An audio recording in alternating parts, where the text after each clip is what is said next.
Bukod doon, ang chef na nagtatrabaho sa Air Force One ay kayang lutuin ang kahit anong gustong i-request na pagkain ng presidente. Number 5. Ang Air Force One ay kayang lumipad hanggang sa maximum altitude na 45,100 feet. Habang ang commercial airlines ay typically may kakayahang makalipad around 30,000 feet, ang Air Force One ay kaya namang lumipad hanggang 45,100 feet.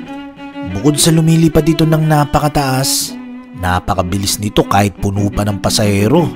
In fact, kaya nito lumipad sa bilis na 966 kilometers per hour.